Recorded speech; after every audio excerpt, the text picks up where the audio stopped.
Hi అండి, అందరికీ నమస్కారం. రేపే ధనత్రయోదశి మంగళవారంతో కలిసి వచ్చింది. మంగళవారం ధనత్రయోదశి కలిసి రావడం చాలా శుభప్రదం అని పండితులు చెబుతున్నారు. ఈరోజే లక్ష్మీదేవి జన్మించింది. దైవ వైద్యుడు అయిన ధన్వంతరి కూడా ఈరోజే జన్మించాడు. అయితే ఎంతో పవిత్రమైన ఈ ధనత్రయోదశి రోజున ఇంట్లోని ఆడవారు గుర్తు పెట్టుకొని ఈ కూరను వండినా లేదా తిన్నా కోటి జన్మల పుణ్యం వస్తుంది. లక్ష్మీదేవి అనుగ్రహం లభిస్తుంది. దరిద్రాలు దోషాలు పోతాయి. వద్దన్న ధనం వస్తుంది. కష్టాలు పోతాయి. మీరు కుబేరులుగా మారిపోతారు.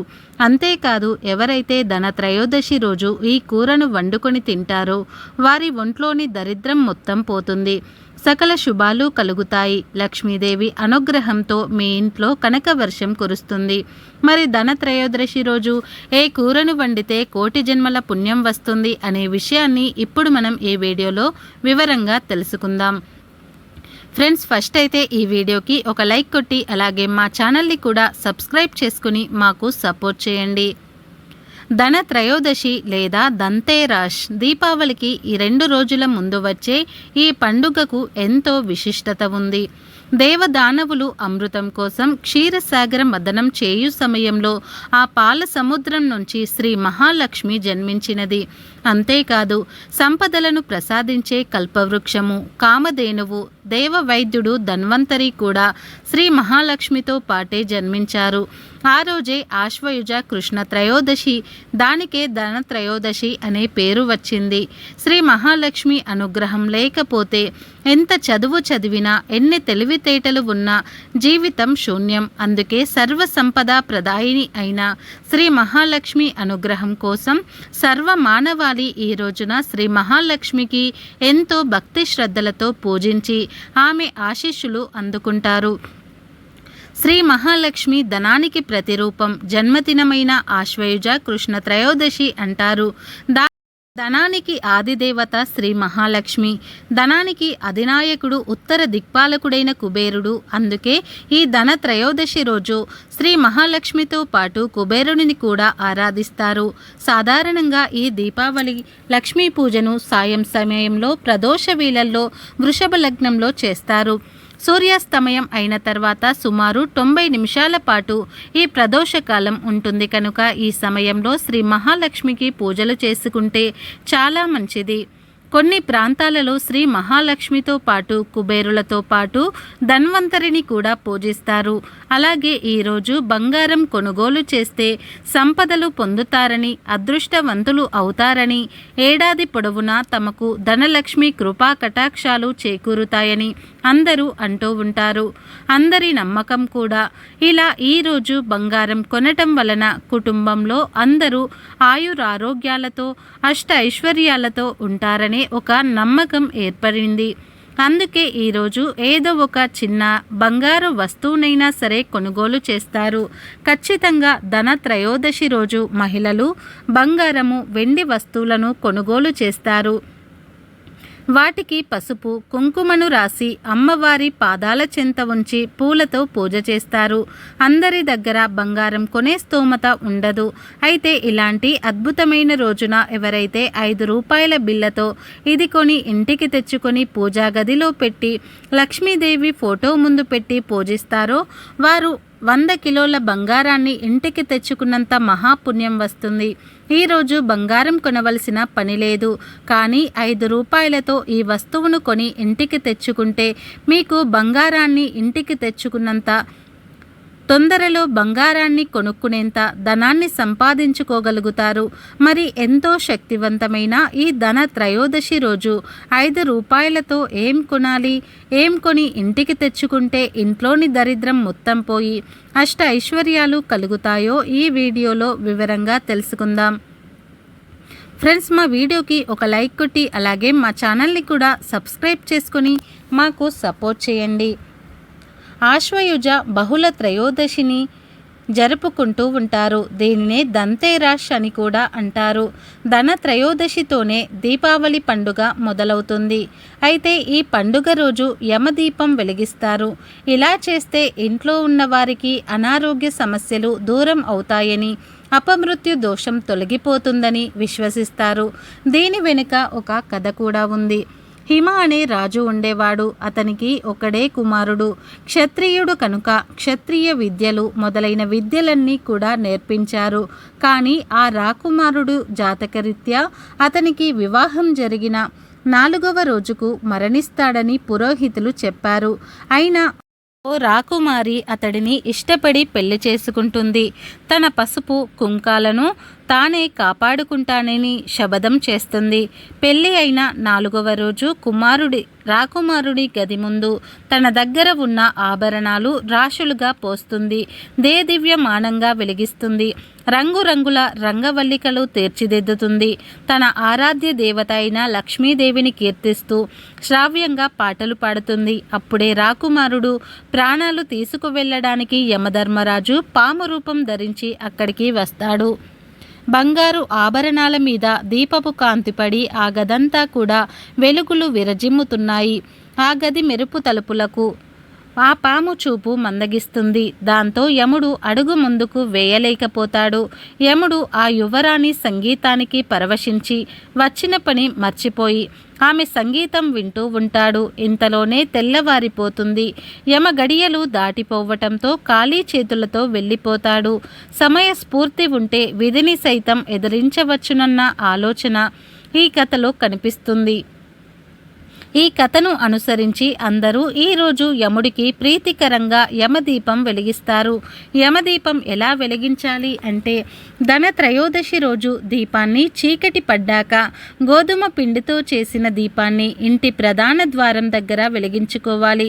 సాయంత్రం పూట ముందుగానే గోధుమ పిండిలో ఒక గవ్వను ఒక రాగి నాణెం ఉంచి ఏ దీపం తయారు చేసుకొని చీకటి పడ్డాక గుమ్మం దగ్గర ఈ దీపాన్ని వెలిగించుకోవాలి. మరుసటి రోజు రాగి నాణాన్ని గవ్వను తీసి దీపం నుండి వెలికి తీసి బీరువాలో లేదా ధనాన్ని దాచే చోట దాచుకోవాలి. ఇలా చేస్తే అపమృత్యు దోషాలు తొలగి ఆయుష్ పెరుగుతుంది. వచ్చే సంవత్సరం వరకు మృత్యు గండాలు రావు. ఈ దీపాన్ని దక్షిణం వైపు యముడి కోసం పెడతారు కనుక దీనిని యమదీపం అంటారు. ఈ దీపం వలన యముడు సంతోషించి మీ ఇంట్లో అపమృత్యువులు రాకుండా చేస్తాడు.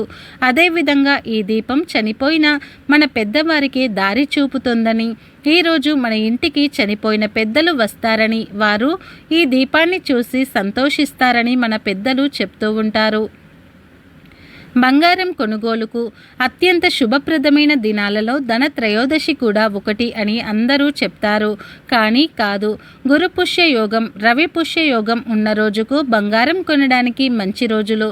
వ్యాపార సంస్థలు ధనత్రయోదశి రోజు బంగారం కొనాలని విపరీతంగా ప్రచారం చేస్తున్నాయి. కానీ దీనికి ఎటువంటి శాస్త్ర ప్రమాణం లేదు.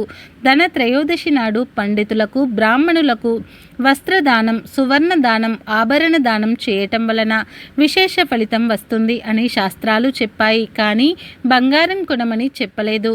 సువర్ణము అంటే లక్ష్మీదేవి ప్రతిరూపము, ఆభరణములు నారాయణి ప్రతిరూపము కావున వస్త్రము, సువర్ణము, సువర్ణాభరణములు ఈరోజు విరివిగా దానం చేసి లక్ష్మీనారాయణుల అనుగ్రహం పొందాలి. ఈ కాలంలో ధనత్రయోదశి రోజున బంగారం కొనాలని ప్రచారం మొదలైంది. కానీ అటువంటి నియమం ఏమీ లేదు. ప్రాపంచీకరణ నేపథ్యంలో దేశంలోనికి బహుళ జాతి సంస్థలు వ్యాపారం కోసం వచ్చాయి. లాభాలు ఆర్జించడమే ధ్యేయంగా ఉన్న సంస్థలు వ్యాపారం చేసుకోవడం కోసం అక్షయ తృతీయ, ధనత్రయోదశిన బంగారం కొనాలని ప్రచారాన్ని మొదలుపెట్టాయి. అసలు ఇటువంటి ఆచారం మన బామ్మలకు, అమ్మమ్మలకే తెలియదు. వాళ్ళకే ఇది వింతగా ఉందంటే అసలు విషయం ఏంటో అర్థం చేసుకోవచ్చు. భారతదేశంలో పండుగ రోజు అంటూ ఏదైనా ఉంది అంటే అది దానం చేసిన రోజే. సంపదలు దాచుకోవడం కాకుండా ఉన్న సంపదను పుణ్యంగా మార్చుకొని వచ్చే జన్మలకు ఉపయోగించుకోవడం భారతీయుల విధానం. ధనత్రయోదశి రోజున కూడా అదే చేయాలి. బంగారం కొని దాచుకోకూడదు. ఉన్న దానిలో దానాలు చేయాలి. ఈరోజు చేసే దానం, పూజ, జపం విశేష ఫలితాలను ఇస్తుంది. అందరూ కూడా గుర్తుంచుకోండి. ఈరోజు బంగారం కొనాల్సిన పని లేదు. కుదిరితే బంగారం దానం చేయండి, లేదంటే మీ దగ్గర ఉన్న బంగారాన్ని లక్ష్మీదేవి దగ్గర పెట్టి పూజ చేసుకోండి. ఇప్పుడు మనం ఈ వీడియోలో చెప్పుకున్నాం కదా కూడా ఇదే ఉంది. ఇంట్లో ఉన్న బంగారంతోనే పూజ చేసి యమదీపం వెలిగించుకోవాలి. ఇక ఎంతో పవిత్రమైన ఈ ధన త్రయోదశి రోజు మీరు బంగారం కొనాల్సిన పని లేదు. మహావిష్ణువు అంశగా అవతారంగా అమృత కలశ వస్తుడైన సమస్త ప్రజలకు రోగ నివారణ ద్వారా ఆరోగ్యాన్ని ప్రసాదించడానికి ధన్వంతరి ఈరోజే ఆవిర్భవించాడు. కాబట్టి ధన్వంతరి జయంతి కూడా ధన త్రయోదశినే జరుపుకుంటారు. అంటే ధన త్రయోదశి రోజే లక్ష్మీదేవి జన్మించింది, ధన్వంతరి జన్మించాడు. ఈరోజే వామనుడు బలిచక్రవర్తి వద్ద 3 అడుగుల నేలను దానంగా స్వీకరించి భూలోకం మొత్తాన్ని ఒక్క పాదంతో ఆక్రమించాడు అని పెద్దలు చెప్తారు. అంతేకాదు ఈరోజే లక్ష్మీదేవిని నరకాసురుని చెర నుండి విముక్తిరాలుని చేసి శ్రీ మహావిష్ణువు ఆమెను ధన అధిష్టాన దేవతగా ప్రకటించి ధనలక్ష్మి పేరిట ఐశ్వర్యానికి పట్టాభిషక్తురాలును చేసింది. ఈరోజు ధనానికి అధినాయకుడు ఉత్తర దిక్పాలకుడైన కుబేరుడు. అందుకే ఇతను ఈరోజు శ్రీ మహావిష్ణువుతో పాటు కుబేరుణ్ణి కూడా ఆరాధిస్తూ ఉంటారు. ఈ ధన త్రయోదశి రోజు ఆకుపచ్చ లేదా పసుపు రంగులో ఉండే దుస్తువులు ధరిస్తే చాలా మంచిదని పెద్దలు చెబుతున్నారు. కనుక అందరూ కూడా ఈ రంగు దుస్తువులను ధరించి అమ్మవారిని పూజించండి. ఇంకా ఎంతో పవిత్రమైన ధన త్రయోదశి రోజు మీరు బంగారం కొనవలసిన పని లేదు. ఈరోజు మీరు కేవలం 5 రూపాయలతో ఒక ఉప్పు ప్యాకెట్ను కొని ఇంటికి తెచ్చుకొని ఆ ఉప్పుని లక్ష్మీదేవి అమ్మవారి ఫోటో ముందు పెడితే మీరు కిలో బంగారాన్ని ఇంటికి తెచ్చుకున్నట్లే. ఎందుకంటే ఉప్పు అనేది లక్ష్మీదేవికి ఎంతో ఇష్టమైన పదార్థం. ఉప్పు లక్ష్మీ స్వరూపంగా భావిస్తారు. లక్ష్మీదేవికి బంగారం కొన్న ఉప్పు అంటేనే ఎక్కువ ఇష్టం. కనుక ఈ ధన త్రయోదశి రోజున మీరు ఏ సమయంలో అయినా సరే ఉప్పును అనగా గల్లులుప్పును తెచ్చి లక్ష్మీదేవి ఫోటో ముందు పెట్టి యథావిధిగా లక్ష్మీదేవిని పూజించాలి. ఈరోజు ఇలా చేస్తే అఖండ ఐశ్వర్యం మీ ఇంటికి వస్తుంది. అప్పుల బాధలు పోతాయి, ఆర్థిక ఇబ్బందులు అన్నీ కూడా తొలగిపోతాయి. మీరు పట్టిందల్లా బంగారం అవుతుంది. కనుక అందరూ కూడా ఉప్పును కొని తెచ్చుకోండి. ఉప్పు దొరక్కపోతే పసుపును అయినా సరే కొని ఇంటికి తెచ్చుకోండి. ఎందుకంటే పసుపు పసిడి రంగులో ఉంటుంది. పసుపు శుభానికి సూచిక. పసుపు బంగారంతో సమానం అని పురాణాలు వర్ణించాయి. పసుపు లక్ష్మీదేవికి కూడా చాలా ఇష్టం. పసుపు లేకుండా ఏ శుభకార్యము జరగదు. బంగారం లాంటి పసుపు వలన అనేక ఆరోగ్య ప్రయోజనాలు కూడా కలుగుతాయి. బంగారం కన్నా పసుపు వల్లనే మనకు ఎన్నో ఉపయోగాలు కూడా ఉన్నాయి. అందుకే మన పెద్దలు పసుపును బంగారంగా భావిస్తారు. ధన త్రయోదశి రోజు మీరు ఏ సమయంలో అయినా సరే చిన్న పసుపు ప్యాకెట్ను కొని ఇంటికి తెచ్చి లక్ష్మీదేవి ఫోటో ముందు పెట్టి యథావిధిగా లక్ష్మీదేవిని పూజించాలి. ఈరోజు ఇలా చేస్తే 1 కోటి రూపాయల బంగారం కొన్నంత ఫలం, అఖండ ఐశ్వర్యం మీ ఇంటికి వస్తుంది. అప్పుల బాధలు పోతాయి, ఆర్థిక ఇబ్బందులు పోతాయి. మీరు పట్టిందల్లా బంగారం అవుతుంది. కనుక మీరు కూడా ధన త్రయోదశి రోజు ఉప్పు లేదా పసుపును కొని ఇంటికి తెచ్చుకోండి. అలా తెచ్చుకోవటం వలన 100 కేజీల బంగారం కొన్న ఫలితం వస్తుంది. మీకు ధనానికి లోటు రాదు. ధన సమస్యలు పోతాయి. కష్టాలు, ఆర్థిక బాధలు అన్నీ కూడా తొలగిపోతాయి. లక్ష్మీదేవి అనుగ్రహం లభిస్తుంది. మీరు అపర కుబేరులుగా మారి ఆనందంగా జీవిస్తారు. ఒక పురాణ కథ ప్రకారం పాలకడిలో శేషతల్పంపై పవలించే శ్రీ మహావిష్ణువు చెంత ఉండే శ్రీ మహాలక్ష్మి భూమిపైకి వచ్చిన రోజు కూడా ధన త్రయోదశిగా పురాణాలు చెబుతున్నాయి. కలియుగం ప్రారంభమైన తర్వాత బ్రహ్మ, విష్ణు, మహేశ్వర్లు ఎవరు గొప్పవారు అన్న విషయాన్ని తెలుసుకునేందుకు భృగు మహర్షి విష్ణు నివాసమైన వైకుంఠానికి వెళ్తాడు. అక్కడ తనను గమనించని లక్ష్మీ విష్ణువులను చూసి కోపోద్రిక్తుడై శ్రీహరి వక్షస్థలాన్ని కాలితో తంతాడు. విష్ణువు ఆయనను క్షమించమని అడుగుతూ కాళ్ళు పట్టుకొని ఆపై భృగువుకు అరికాల్లో ఉన్న కంటిని చిదిమివేసి ఆయన కోపాన్ని, అహంకారాన్ని హరిస్తాడు.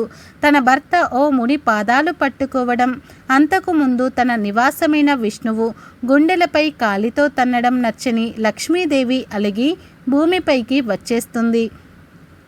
ఆశ్వయుజ బహుళ త్రయోదశి నాడు ఆమె భూమిపై ఉన్న కరవీరపురానికి చేరుకుంటుంది. లక్ష్మీదేవి భూమిపైకి వచ్చిన విషయాన్ని గమనించిన కుబేరుడు ఆమె వెంటనే ఆమెను పూజించి లక్ష్మీదేవి కరుణను పొందాడు. లక్ష్మి వచ్చినది త్రయోదశి కాబట్టి అది ధన త్రయోదశి అయ్యింది. ఈరోజు అనగా ధన త్రయోదశి రోజు శుచిగా స్నానాదులు ముగించుకున్న తర్వాత ఏమీ లేని పేదవాళ్లకు భోజనము, వస్త్రము, ధనము, బంగారము దానం చేయాలి. ఇంట్లోని ఆడపిల్లలను లక్ష్మీ స్వరూపాలుగా భావించి వారికి కానుకలను ఇవ్వాలి. లక్ష్మీదేవిని స్వర్ణ పుష్పాలతో అర్చించాలి. స్వర్ణ పుష్పాలు లేనప్పుడు బంగారం అంటే మనసుతో అర్చించిన లక్ష్మీ కటాక్షం సిద్ధిస్తుంది. ఎంతో పవిత్రమైన ఈ ధన త్రయోదశి రోజున ఇంట్లోని ఆడవారు బీరకాయ కూరను కానీ లేదా సోరకాయ కూరను కానీ వండితే చాలా మంచిది. అందులోనూ ఈ కూరల్లో పాలు పోసి వండుకుంటే మరీ మంచిది. ఇలా ఈరోజు బీరకాయ లేదా సోరకాయ కూరను పాలు పోసి వండితే కోటి జన్మల పుణ్యం వస్తుంది. ఈరోజు అందరూ ఈ కూరలు వండాలి. తప్పకుండా ఈరోజు ఈ కూరను అందరూ కూడా తినాలి. అలా తినటం వలన లక్ష్మీదేవి అనుగ్రహం కలుగుతుంది. దారిద్రాలు, దోషాలు పోతాయి. అదృష్టం వరిస్తుంది. ఐశ్వర్య యోగం కలుగుతుంది. దాని వలన వద్దన్న ధనం వస్తుంది. ఈరోజు కూరల రూపంలోనే కాదు, ఏ రూపంలో అయినా సరే బీరకాయను కానీ లేదా సోరకాయను కానీ తింటే లక్ష్మీ యోగం కలుగుతుంది. ఇంట్లోని దరిద్రమంతా పోతుంది. సకల ఐశ్వర్యాలు సిద్ధిస్తాయి. కోటి జన్మల పుణ్యం వస్తుంది. కాబట్టి ధన త్రయోదశి రోజున బీరకాయ మరియు సోరకాయ కూరను తిని మీరు కూడా శుభ ఫలితాలను పొందండి. ఇక ధన త్రయోదశి రోజు పొరపాటున కూడా నాన్ వెజ్ తినకూడదు. అంటే చికెన్, మటన్, పీతలు, చేపలు, రొయ్యలు, నత్తలు, గుడ్లు ఇలాంటి మాంసాహారం తినకూడదు. సాధారణంగా మంగళవారం అనేది రజోగుణం కలిగిన ఆహార పదార్థాలు తినడానికి మంచి రోజు. అంటే మాంసము, వెల్లుల్లి, ఉల్లి వంటి రజోగుణం కలిగిన పదార్థాలు తినడానికి మంచి రోజు. మాంసం తినాలనుకునేవారు మంగళవారం మాంసం తినాలని చెప్పబడింది. కానీ ఈ మంగళవారం రోజు ధన త్రయోదశి కలిసి వచ్చింది కనుక ఈరోజు ఎట్టి పరిస్థితుల్లోనూ కూడా నాన్ వెజ్ను తినకూడదు. కాదని తింటే లేనిపోని కష్టాలు వస్తాయి. అనారోగ్యాల బారిన పడతారు. ఈరోజు నూడిల్స్ రూపంలోనే కావచ్చు, బిర్యానీల రూపంలో కావచ్చు, మంచూరియా రూపంలో కావచ్చు, పకోడీలు, బజ్జీల రూపంలో కావచ్చు, ఏ రూపంలోనూ కూడా నాన్ వెజ్ టచ్ చేయకూడదు. కాదని తింటే లక్ష్మీదేవి ఆగ్రహానికి గురవుతారు. చేతిలో రూపాయి కూడా మిగలదు. కనుక ఈరోజు నాన్ వెజ్ టచ్ చేయవద్దు. కనీసం గుడ్డును కూడా తినవద్దు. కనుక ధన త్రయోదశి రోజు అందరూ కూడా ఈ ఆహార నియమాలు పాటించడం మరవవద్దు. ధనం మూలం ఇదం జగత్ అంటారు. డబ్బుతోనే ప్రపంచం నడుస్తున్నదన్నది అందరికీ తెలిసిన విషయమే. కాసులు లేనివాడు ఎందుకు కొరకాడు? మానవుని ప్రతి అవసరం తీర్చేది డబ్బే కనుక డబ్బు సంపాదనకు మానవులు ఎన్నో మార్గాలను ఎంచుకున్నారు. కాబట్టి ధనానికి ప్రీతికైన శ్రీ మహాలక్ష్మీదేవికి ప్రీతిపాత్రమైన సకల సంపదలు సమకూరుతాయని ప్రజల విశ్వాసం. అందుకు లక్ష్మీదేవిని శాస్త్రయుక్తంగా అత్యంత భక్తి శ్రద్ధలతో వినయ విధేయలతో కొలవడానికి పూర్వం ఋషులు ధన త్రయోదశిని గొప్ప పర్వదినంగా నిర్ణయించి కొనసాగించారు. చాంద్రమానాన్ని అనుసరించి ఆశ్వయుజ మాసంలోని శుక్లపక్షం త్రయోదశికి ధన త్రయోదశి అనే పేరు పెట్టి లక్ష్మీమాత ప్రీత్యార్థం వైభవోపేతంగా పూజా విధానాన్ని ప్రవేశపెట్టారు. ధన త్రయోదశి రోజున లక్ష్మీ పూజ ఎందుకు అంటే లోకహితానికి దేవదానవులు అమృతం పొందడానికి పాల సముద్రాన్ని చిలికారు. ఈ క్రమంలో ఆశ్వయుజ కృష్ణ త్రయోదశి రోజున శ్రీ మహాలక్ష్మీదేవి ఆవిర్భవించింది. ఆమె తన కళలతో మహోత్తేజోవంతమైన శితురాలై జన్మించినందున ఆ త్రయోదశికి ధన త్రయోదశి అని ముక్కోటి దేవతలు ఋషులు పేరు పెట్టారు. అందుకే లక్ష్మీదేవి జన్మించిన ఆ దివ్య త్రయోదశికి అంతటి ప్రాశస్త్యం ఏర్పడింది. ఈ నేపథ్యంలోనే శ్రీ మహావిష్ణువుకు దేవేరి అయ్యింది. కాగా ఇదే కృష్ణ త్రయోదశి నాడు దేవితో పాటు దైవ వైద్యుడు ధన్వంతరి, అలాగే కామధేనువు, కల్పవృక్షము, కాలకూట, మహావిషయం, అనంతరం అమృతం ఇంకా తదితరాలు ఎన్నో ఉద్భవించాయి.